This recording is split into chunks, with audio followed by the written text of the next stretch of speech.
그거 졌다고 미친 듯이 웃는 걸 보았다.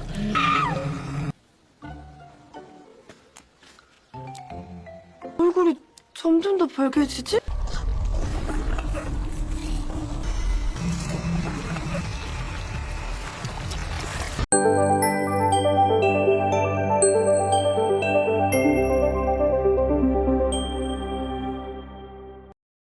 Yuri terus memohon kepada dewa agar segera mengeluarkan roh Yungap dari tubuh iblis berkaki 8. Ternyata, iblis tersebut berada dalam tubuh putra mahkota. Akhirnya, roh Yungap benar-benar keluar, tetapi ia sangat bingung dengan apa yang sebenarnya terjadi. Melihat kondisi putra mahkota yang masih dirasuki roh iblis, Yungap langsung pergi dari sana. Tak lama setelah itu, Yuri melihat roh Yungap berlari ketakutan. Yuri berusaha mengikuti roh Yungap, tetapi roh tersebut kembali ditangkap oleh iblis berkaki 8. Roh Yungap diseret oleh iblis itu, dan Yuri mencoba menyelamatkannya. Namun, usaha itu sangat berbahaya bagi keselamatannya sendiri. Beruntung, Kang Chol datang tepat waktu untuk menghentikan Yuri. Kang Chol menjelaskan bahwa Yuri tidak bisa menyelamatkan roh Yungap. Roh tersebut hanya berhasil keluar sementara berkat doa Yuri, tetapi pada akhirnya tetap akan kembali dimakan oleh roh iblis 8 kaki itu. Sementara itu, di tempat Ibu Suri, terungkap bahwa ia memang sengaja bekerja sama dengan seorang dukun buta untuk memastikan roh jahat tetap berada dalam tubuh putra mahkota. Tujuannya adalah agar pangeran pilihannya bisa naik tahta. Kang Chol juga memberitahu Yuri bahwa selama ini Yungap telah membohonginya.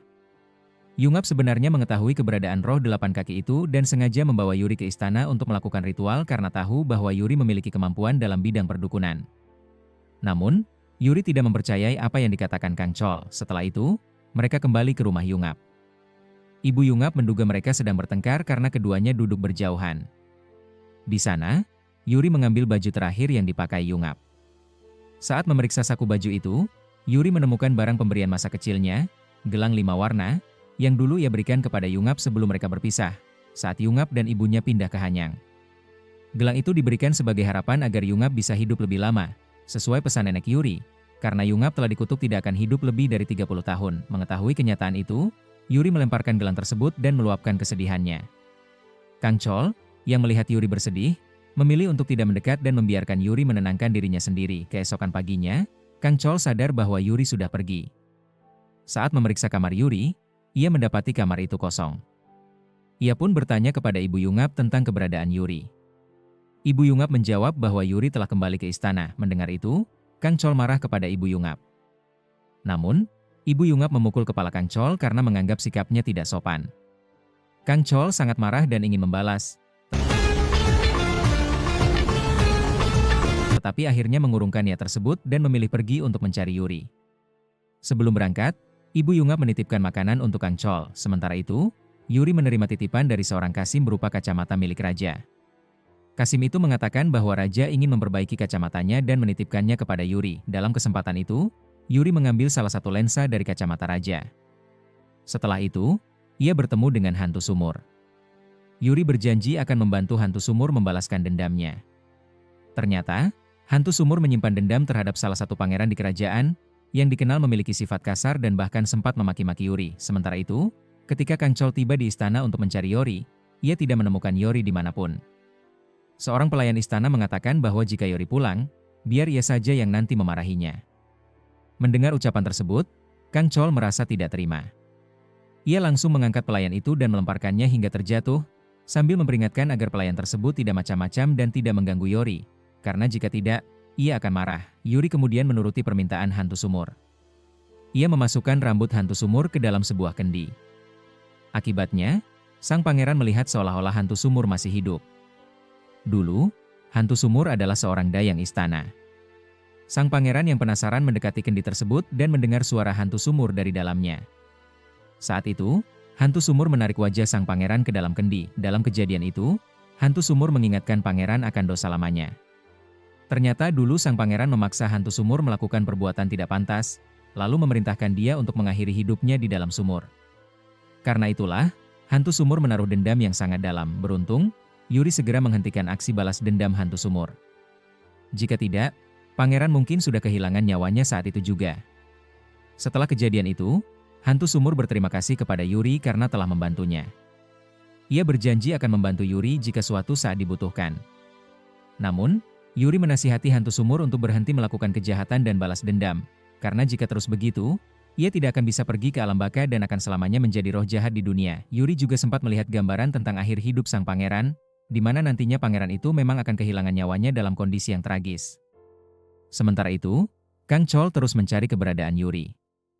Ia bahkan sampai memanjat ke tempat tinggi dan akhirnya menemukan Yuri. Kang Chol pun segera menghampirinya dan bertanya apa yang sedang dilakukan Yuri. Ternyata, Yuri sedang menjalankan permintaan hantu sumur untuk mengambil sesuatu dari kediaman ratu, benda yang konon bisa mengungkap kebenaran tentang kondisi putra mahkota. Namun, aksinya dihalangi oleh Yungap, yang penasaran dengan apa yang sedang dilakukan Yuri. Yuri sempat mengira Yungap sedang sakit karena wajahnya mendadak memerah. Padahal sebenarnya, Yungap merasa gugup berada di dekat Yuri. Karena Yungap terus mengganggunya, Yuri akhirnya mengatakan bahwa ia tahu di mana keberadaan Yungap. Setelah itu, seorang Kasim segera membawa Yungap untuk menghadap raja. Setelah urusan itu, Yuri melanjutkan mengambil pakaian pangeran yang disebutkan oleh hantu sumur untuk keperluan ritual berikutnya. Sementara itu, Yungap bertemu raja. Pada saat itu, raja memanggil menteri perang. Sosok yang sebenarnya bertanggung jawab atas kematian Yungap di masa lalu. Yungap dijadikan raja sebagai bukti kesetiaan. Namun, ketika akan memasuki ruangan, justru Kasim yang masuk lebih dulu, sedangkan Yungap malah berhenti karena terlalu asyik makan.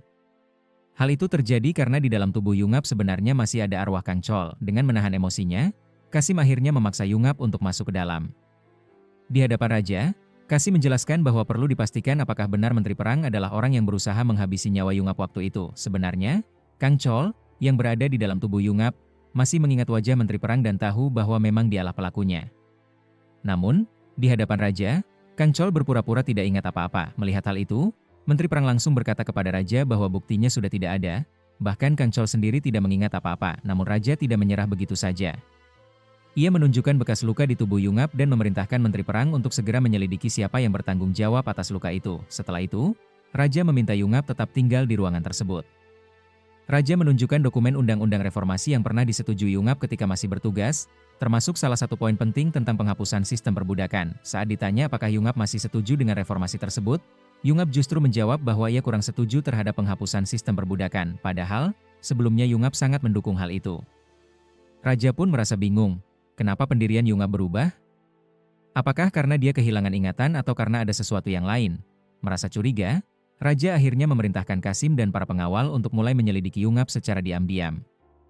Ia yakin ada sesuatu yang tidak beres, sebab dulu Yungap sangat mendukung penghapusan kasta dan perbudakan, mengingat dirinya sendiri adalah anak dari seorang selir yang derajatnya diangkat oleh raja. Sementara itu, Yuri keluar dari istana dan menuju ke hutan untuk melakukan ritual pemanggilan roh 8 kaki.